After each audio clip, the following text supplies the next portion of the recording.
Welcome back, everybody. I'm Greenskull, if you didn't know. Hello. Let's talk about Outcomes Report, Halo Infinite Outcomes Report Part 2. Today, 343 released this Outcomes Report, and again, this is kind of a Part 2. The last one was about a lot of other stuff. This one is about customization and live events and the like. So I'm gonna highlight almost everything, pretty much everything that's in this update here, but I'm going to put it in my own words and kind of go through it. So if you really want every single original word, definitely hit the link in the description. You can go read it for yourself, but otherwise, let's go. The team is looking into options to allow cross-armor core customization. Due to the way the system was initially built, not all items will work, but they're going to work on enabling as many options as possible. This is big. This is going to open up a lot, honestly. And I get it, and you need to give them a little leeway here.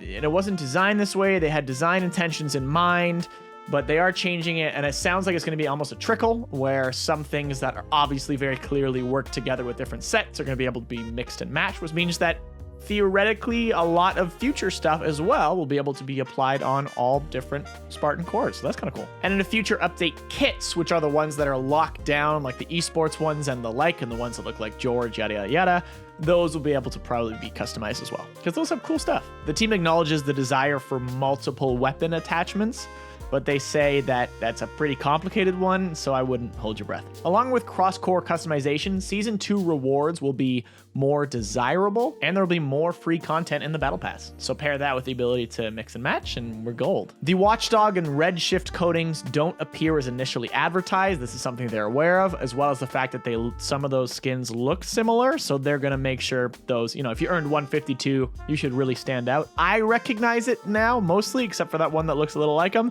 But it sounds like they're going to make them really stand out. I assume make them a little more silver and the like, but they should be. Getting 152 in Halo 5 that's a nightmare. The Halo Infinite shop is something they're going to continue to monitor and update as they go. Specifically, they're looking to allow purchases of single items within bundles, increase the rate of offer refreshes, and potentially add a second page. So honestly, even the individual item thing will work in their favor, because oftentimes there is that psychology there of, I want to buy 4 out of 5. Well, I'll just buy all 5, right? And so that might work in their favor monetarily. I'm all for this. Just give us more options about stuff and make those pricings more fair. A career progression system that's separate from the Battle Pass is in the initial design stages, which means it's far away. But they're working on it, and I think that's important. For the longevity of this game, that's great, right? Like, I want that. MCC integrated that later on, and I thought it was a hit personally.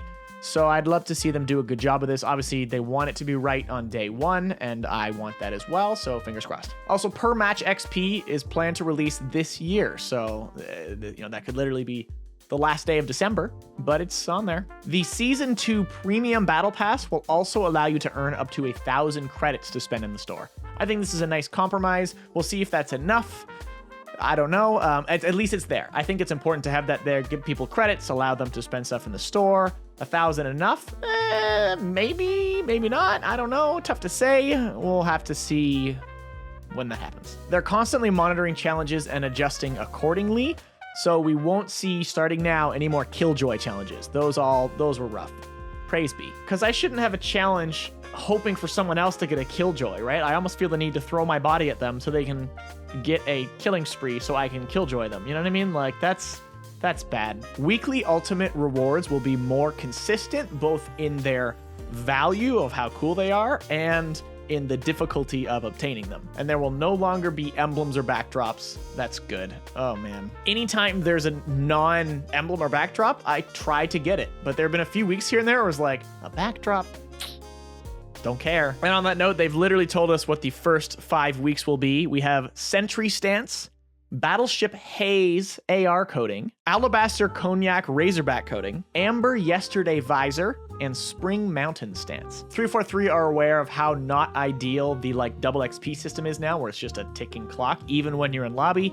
So they are working towards making that a per match basis, just not yet. There's a plan moving forward to keep event playlists and game types and the like still accessible after the event ends, and they're also going to make rewards easier to understand. In the future, event challenges will be their own thing, separate from the normal challenges, right? You got the orange ones.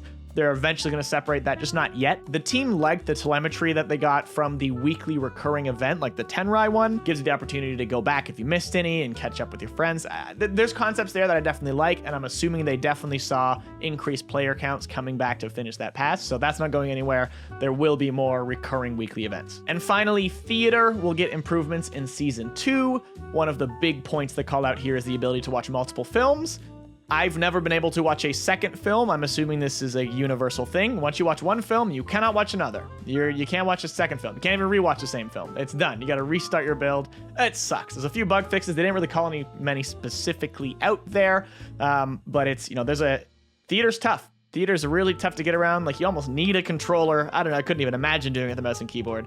But also, fun fact, a lot of people somehow don't know, if you press your back button, it's a dusty controller. Back button. Well, I still call it back button. What's that called now? The squares. View?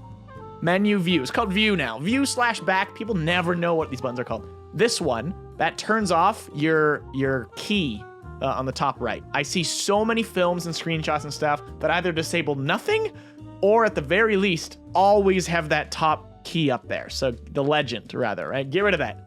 That's how you get rid of it. Now you know. So there you go. There's some neat stuff in here. I think mixing and matching of all this is the thing that excites me the most, because sounds like it's just going to start happening and start trickling out there.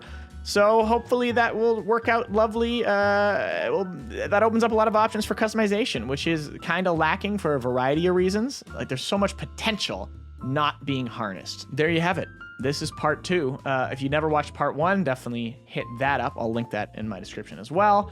They're working on a lot of cool stuff for Season 2, and that's coming out soon, right? So we'll see how this goes. A lot of people have to be sucked back in, so I hope they have some really cool events that surprise people, and it sounds like some of the new game types are gonna be a lot of fun. I'm just, at the end of the day, I'm just a really big Halo fan. I just love Halo. I'm not going anywhere. I'll take breaks, totally, but I'll come back, right? I'm not leaving. If you're like me, I'll see you there. Thank you for watching. I'll see you next video.